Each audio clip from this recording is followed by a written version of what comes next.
¿Qué tal? Buenas noches, ¿cómo le va? Gracias por acompañarnos otra semana más en Periodista 360. La política y la justicia, vamos a hablar de eso hoy, porque la justicia está en llamas en Argentina. Parece ser un todos contra todos, en donde todo vale, donde todo puede pasar además y nada está escrito ni con seguridad. Está con nosotros el doctor Mariano Borinsky. El doctor Mariano Borinsky es juez de la Cámara de Casación Penal. Es el organismo o la última instancia en materia penal y está un escalón debajo de la Corte Suprema de Justicia.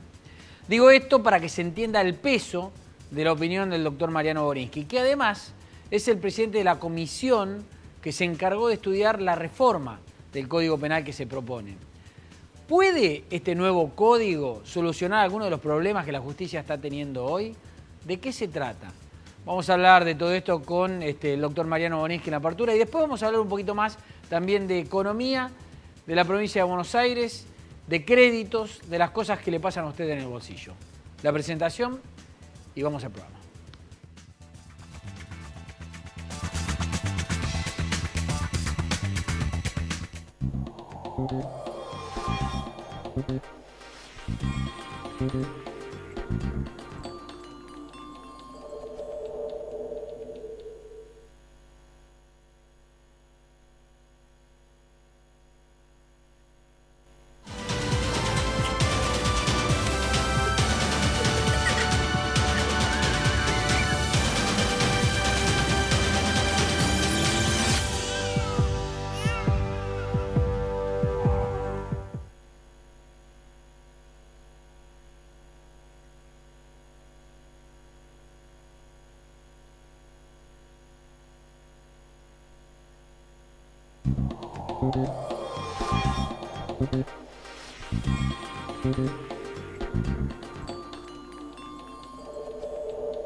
Bueno, doctor Mariano Borinsky, gracias por venir. La verdad que un placer tenerlo, digamos, un hombre con mucho peso específico en la justicia y que además estuvo trabajando, ¿cuánto tiempo en el proyecto de reforma? Hace un año que estamos trabajando desde el mes de marzo del 2017.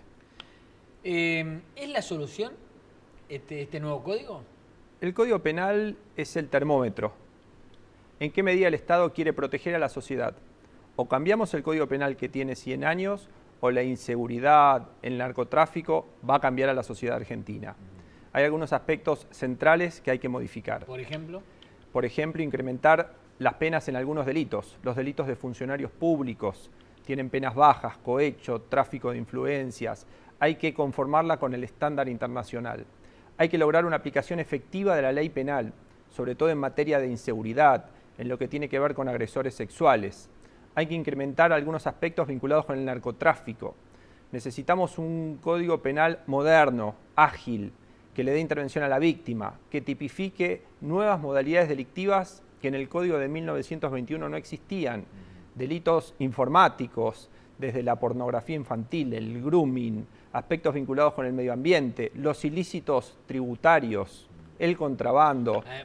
Es abrumador, digo, parece que el que tenemos ahora está para atrás en todos los aspectos, digamos, visto así.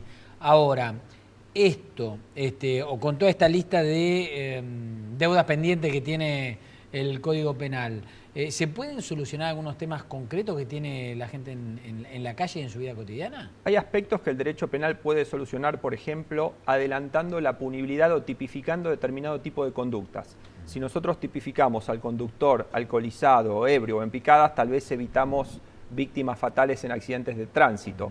Si tipificamos adecuadamente la tenencia de armas, incluso las de armas de uso civil, que son graves y que habilitan muchos delitos contra la propiedad, tal vez podemos bajar el índice de criminalidad en esta materia. El derecho penal, en definitiva, tipifica prohibiciones y establece sanciones. Si actuamos en forma ágil y con un código penal moderno, esa alarma social que justamente la sociedad le genera determinados casos puede llegar a ser atenuada o bajada. Ahora, ven, en tema de casos de corrupción de funcionarios públicos, ¿no? ¿Hoy es demasiado benévolo el código?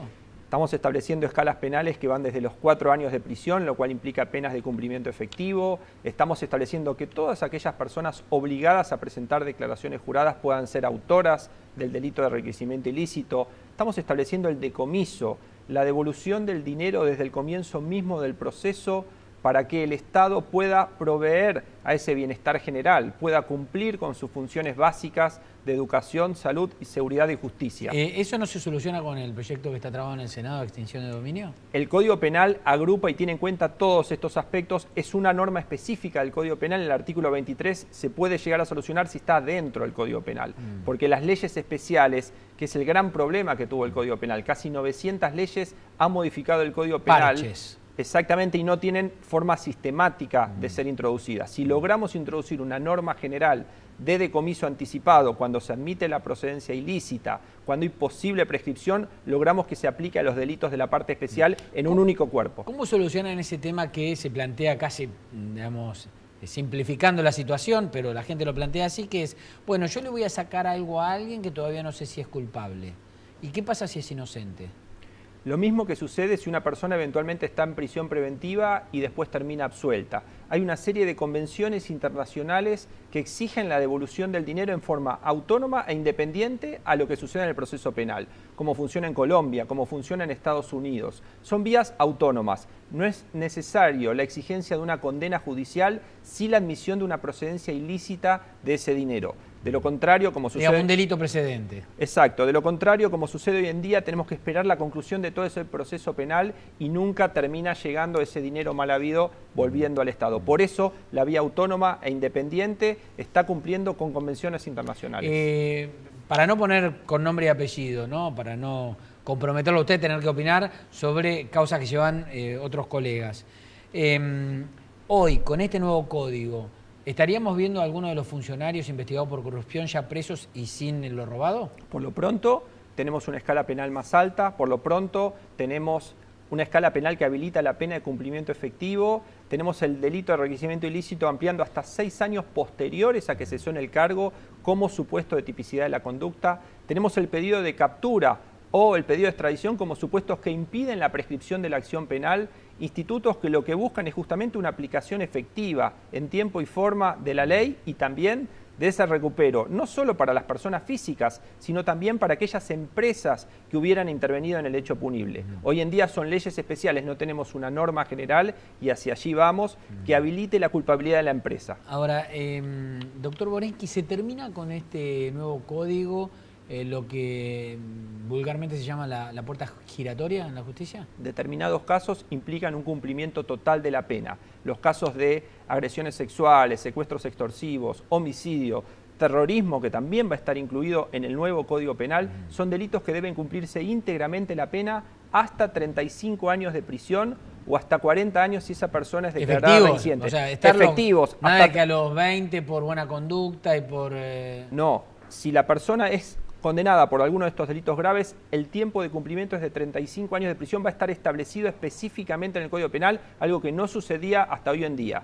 40 años si esa persona es declarada reincidente. Es decir, el objetivo es que la ley penal se cumpla, que lo que diga una sentencia se aplique, que las penas, aún las menores, también se apliquen, aunque no sean con la cárcel, que sean con una tobillera, que sea con una tarea comunitaria. El objetivo es el principio de igualdad ante la ley y que la sociedad lo pueda ver en tiempo y forma. Estamos viendo, mucho conflicto judicial entre partes, digamos, entre tribunales superiores, inferiores, la Corte que se mete, el gobierno que intenta ordenar y organizar de determinada manera, la Corte que lo reta, Casación, que también recibe algún reto de la Corte por algunas movidas. Digo, hay mucho ruido. ¿Con esto se solucionarían los ruidos que hoy se están dando? Es uno de los aspectos del Código Penal el que define lo prohibido y las sanciones. Sabemos que el derecho penal no le toca un solo pelo al delincuente, necesitamos el proceso penal, que es quien aplica esa ley penal. En el marco procesal necesitamos acortar los plazos, necesitamos audiencias para evitar que se multipliquen todas estas incidencias de nulidades, de impugnaciones que se hagan en una única audiencia oral, evitar el papeleo, despapelizar, transparentar el funcionamiento del tribunal oral para que sea juicio oral y público y que eso sea lo que se comunica a la sociedad. Hablando de los tribunales orales, la Corte estuvo muy dura con Casación respecto de la conformación del Tribunal Oral Federal 9. Bueno, todo el mundo sabe, dijo que había que integrarlo de nuevo. De hecho, las causas contra Cristina y algunos empresarios se sortearon de vuelta, cayeron en otros tribunales. ¿Cómo se evita eso? Digamos, ¿cómo se evita? ¿Qué es lo que le está pasando a la justicia? ¿Está lenta para integrarlos? ¿Qué es lo que pasa? Hay un 15% aproximadamente de vacancias y esto genera todos estos coberturas con situaciones Yo no termino de entenderlo. Cuando dicen no, porque hay 200 puestos para jueces que todavía no se pudieron... Bueno, entonces, están hechos los concursos, están las ternas, están todo, pero todavía no se designaron. El proceso para designación de magistrados es un proceso complejo que interviene en Consejo de la Magistratura, Poder Ejecutivo, Senado de la Nación. Es necesario agilizar todo ese trámite para cubrir todas las vacantes. Necesitamos agilizar los procesos penales, necesitamos la parte del Código Procesal y necesitamos la parte de gestión judicial. Son tres aspectos: derecho penal, derecho procesal penal y gestión judicial.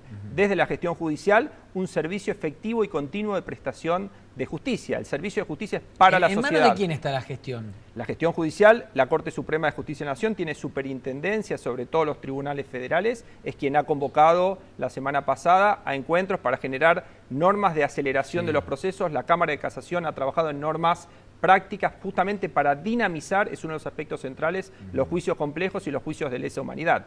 Por otra parte, el Código Procesal, el fiscal quien debe llevar la investigación, la víctima con su debida intervención para que el juez tenga la última palabra, y por último el Código Penal para clarificar qué es lo que está prohibido y permitido en la Argentina. Digamos que la Corte tiene superintendencia sobre el resto de los juzgados federales, el resto de los tribunales, lo cual significa, para que la gente entienda, es que es quien tiene la gerencia administrativa de todo.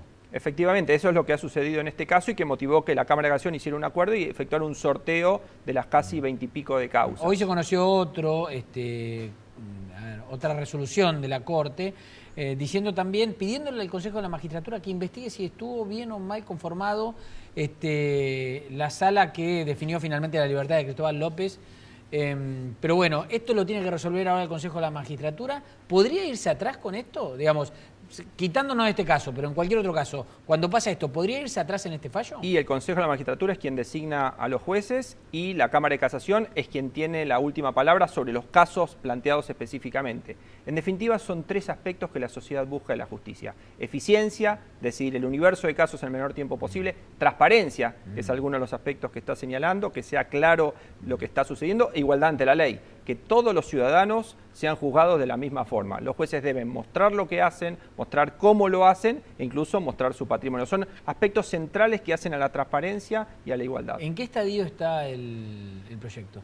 Está muy avanzado, podríamos decir en un 80%. Tenemos todas las nuevas modalidades delictivas. Ayer estuvimos trabajando hasta altas horas de la noche. ¿Qué tipos delictivos aparecen? Por ejemplo, nuevos, que no estaban previstos hasta hoy en día. Desde el narcotráfico, que no está en el Código Penal, delitos fiscales, delitos cambiarios, defensa de la competencia, que tiene que ver con empresas, derechos vinculados con la libertad... ¿La competencia no estaba? No, estaba en una ley tipificada como una infracción, no como delito actualmente. Claro. Derechos vinculados con la libertad del trabajador y la dignidad del trabajador, acoso, moving, delitos informáticos, delitos en la práctica del deporte, vinculado con la violencia en los espectáculos deportivos. Estaban en leyes especiales, pero no estaban específicamente incorporados.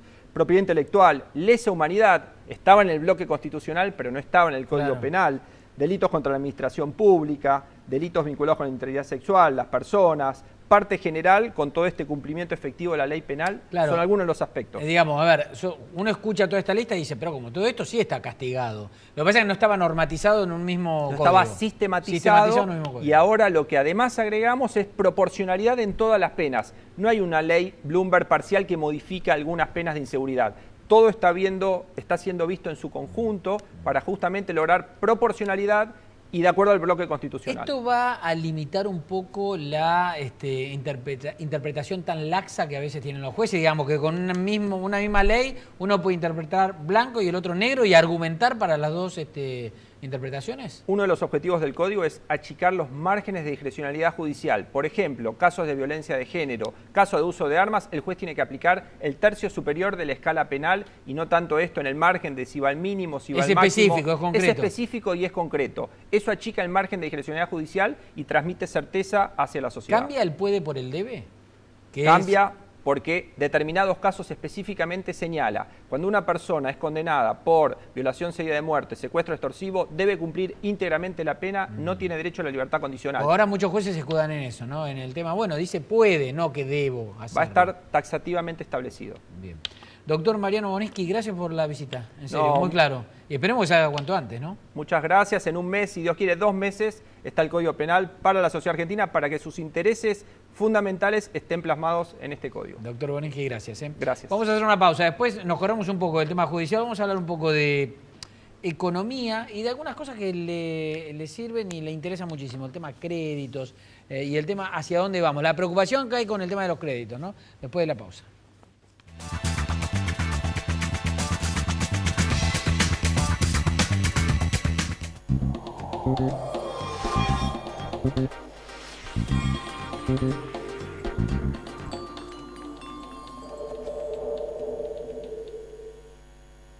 Auspicia este programa.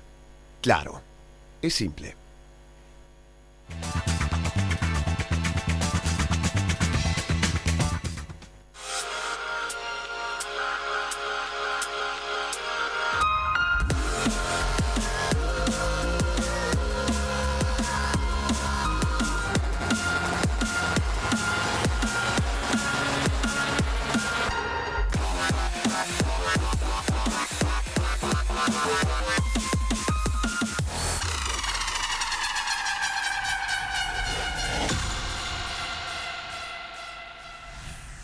Grupo Petersen, desde 1920, construyendo el país.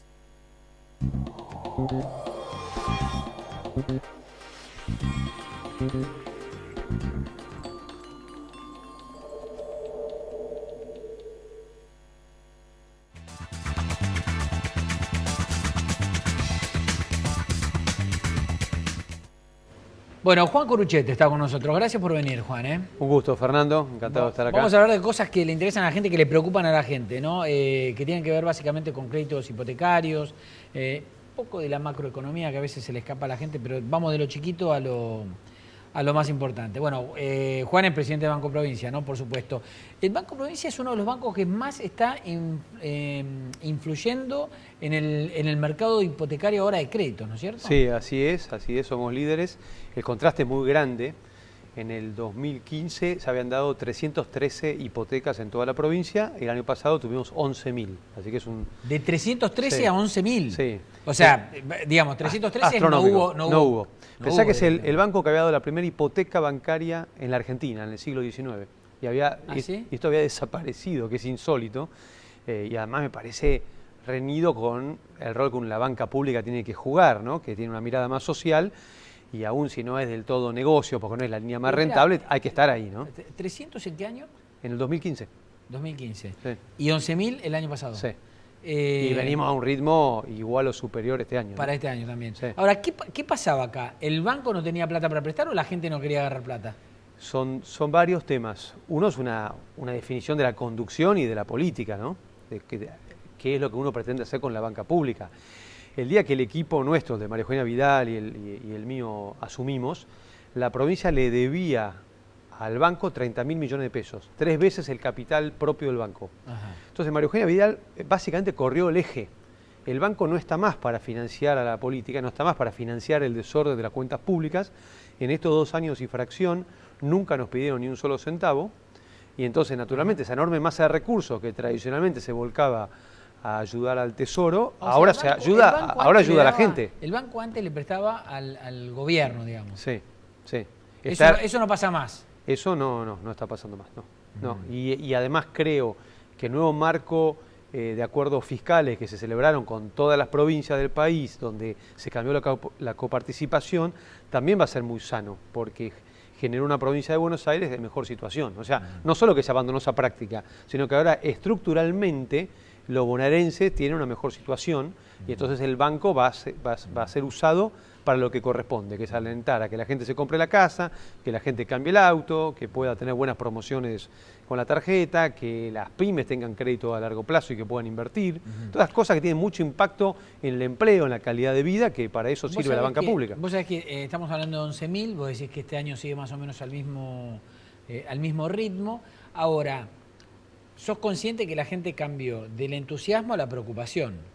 Digamos, del entusiasmo por meterse en el crédito a la preocupación de en qué me metí. Pero eso por esto, por el dólar que se dispara. Pero no está reflejado en el ritmo de colocaciones. Nosotros colocamos en lo que va del año ya 5.000 millones de pesos.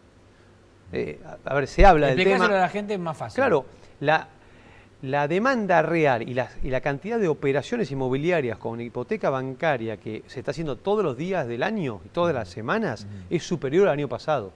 Así que diferenciemos. ¿Y esto qué significa? ¿La gente no tiene ese miedo? No, que yo te diferenciaría lo que son los ruidos de coyuntura, si sube, si baja, si tal cosa, si me preocupo, que son angustias totalmente respetables, de una visión más de fondo, donde mucha gente crecientemente tiene confianza y está diciendo doy ese paso porque me va a ir bien, porque me conviene, porque las condiciones son más favorables, son accesibles. O sea, vos decís que la gente no está teniendo una visión cortoplacista de si el lunes el dólar se va a disparar 10 centavos o no, sino lo que me puede pasar a mí en el transcurso de los 20 años que estoy pidiendo el crédito. Yo diría que hay una contradicción enorme entre cierto discurso pesimista bastante instalado y lo que está ocurriendo en la economía. A ver, yo hablo con algunos que tomaron crédito y están preocupados. Pero, y además, primero, es natural que si tenés un crédito importante estés preocupado. Lo que te aseguro que a esa gente le va a ir muy bien.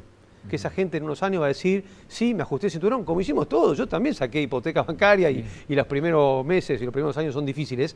Pero después, en retrospectiva, vos decís, valió la pena el esfuerzo, me capitalicé y no tiro la plata en alquiler, que también me lo suben todos los meses o todos los semestres, ¿no? Sí. Porque la gente tiene clarísimo que el que alquila no está en el paraíso, ¿no? Ahora, podés, estando de un lado del mostrador, ¿no? Vos podés ponerte del otro lado también, porque también estás del otro lado, también vas al supermercado. No, además yo he sacado hipoteca varias veces en la vida, así que es un estrés, es un estrés tremendo. Y nunca me terminé arrepintiendo. Es un estrés tremendo, estás imaginando, yo me he despertado de noche a ver que el gasto, que esta cosa que no preveía, que el escribano se me pasó. Yo entiendo perfectamente, pero rescatemos que el año pasado el sistema bancario dio 50.000 hipotecas, en la provincia 33.000, este año va a ser muchísimo más, 70, 80% más, porque están jugando los bancos privados, y estamos de a poco yendo a un país mucho más normal, donde como la confianza que se recupera de a poco, no de un día para el otro, hay miles de hogares que ahora van a estar accediendo a la casa propia y que antes no lo estaban. Entonces la tendencia es muy buena,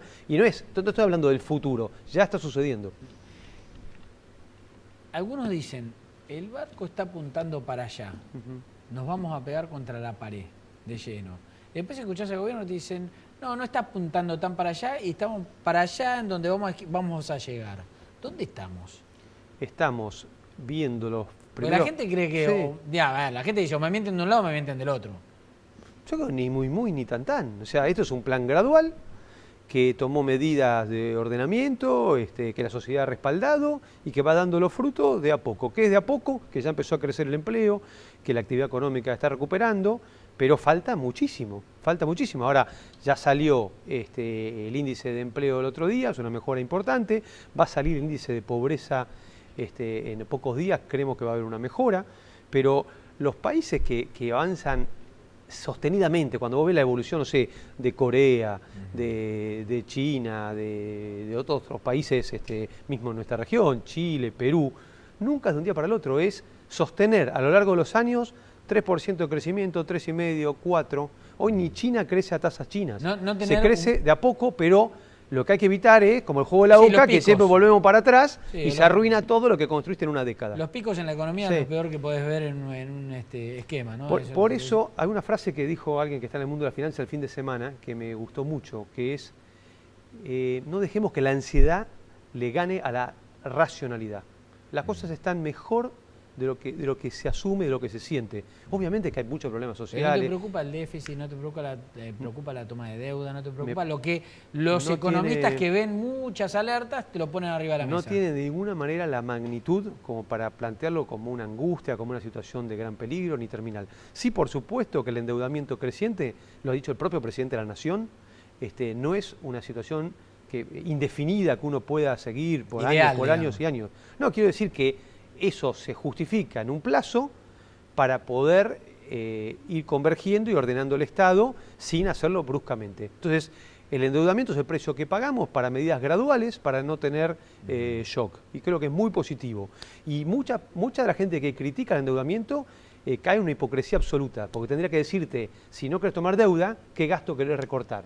Y ahí todos se callan la boca, porque ninguno quiere recortar, porque la verdad que tendría un impacto social que nadie, ni nosotros, el gobierno primero, nadie quiere que eso se produzca. Ahora es raro, porque vos fíjate, están tomando deuda para no pagar ese costo de recortar un montón de cosas, pero por otro lado los que te dicen qué locura que están tomando deuda, te dicen y están recortando un montón de cosas. Pero que es falso. Es falso. ¿Entendés lo que te digo? Sí, ¿no? pero es falso. Y se recortan, echan a los científicos, echan a esto, pero es echan a falso. nosotros. A ver, hay que tomar toda la economía en su conjunto y todo el Estado en su conjunto. En términos generales, de ninguna manera uno puede decir que hay recortes importantes. Lo que tenés es alguna situación puntual que merecía, porque era un abuso que merecía ser considerada. Pero lo que sí es muy positivo que está sucediendo es que al mismo tiempo están bajando un poquito los impuestos, está creciendo la economía, se está generando empleo, está bajando la inflación, no en toda la medida que queremos, pero está bajando y se está controlando el déficit. Entonces, si mantenemos ese rumbo, en 2 o 3 años la economía argentina va a estar muy, muy sólida. Ya hoy está mucho mejor, se evitaron zozobras, ya está generando empleo y va a estar muchísimo mejor. Y tengamos presente, volviendo al tema de la deuda, para cerrar el planteo que me hiciste, que el porcentaje medido sobre el conjunto de la economía, sobre el Producto Bruto, sigue siendo muy bajo. Así que... O sea, esta cuestión de no importa cuánto debo, digamos, en paralelo a lo que tengo para pagar, digamos, si puedo pagar la deuda. Eso es muy relevante, eso es muy relevante. Por supuesto, como Argentina es como el alcohólico que hasta hace poco tenía el problema, entonces le pones la botella de vino, de whisky cerca, es un problema, tenemos que ser cuidadosos en eso, pero el gobierno está siendo cuidadoso. Y veamos del otro costado la cuestión, Argentina hoy merece crédito, Argentina hoy genera confianza, eso es un costado positivo.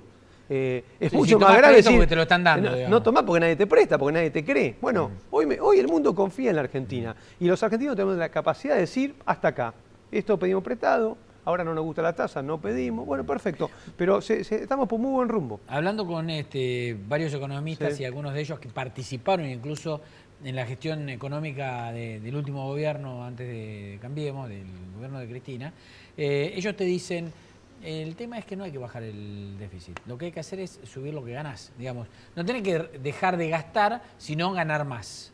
Y eso es lo que le está pasando al gobierno. Pero no está ganando más. Pero ganar más es aumentar los impuestos. ¿Qué es la ganancia de los ingresos del Estado? Bueno, o producís más. No, pero a ver, si hay algo que creo que toda la sociedad tiene clarísimo, es que el nivel de presión tributaria sobre el que contribuye... Sí, pero no te digo que quieren ganar más cobrando más impuestos, sino produciendo más. Por eso coincido totalmente. Que la economía argentina sea más productiva y crezca, sí. Pero es lo que está sucediendo. Argentina creció, hoy salió la estadística, 2,9% en el año pasado. Este año va a crecer en el orden del 3%, el año que viene también. Y esos son más ingresos para los argentinos y más ingresos fiscales. Esa es exactamente la convergencia gradual que se está planteando y por eso soy muy positivo y optimista con lo que viene. Lo último, ¿cuál es el perfil del tomador del crédito hipotecario del Banco Provincia? Es Asalariados, laburantes, docentes, ¿de ingreso promedio? Policía, 25.000, 28.000 pesos. Y hay de menos, hay de menos. Arriba de 30.000 también. ¿Y acceden, llegan al crédito? Es ingreso combinado familiar, claro. un empleado municipal con un policía, un camionero con una docente. Yo visito, ¿Y lo pueden combinar? Yo visito cada 10 días un cliente, así que es gente de trabajo, que algunos me han dicho, mi hermana que tiene 8 años más no pudo hacer esto porque no había hipotecas antes. Juan Coruchet, presidente de Banco Provincia. Gracias por la visita, Juan. Gracias, Fernando. Nos volvemos a encontrar la semana que viene. Rápidamente la despedida. Hasta el jueves a las 10 de la noche.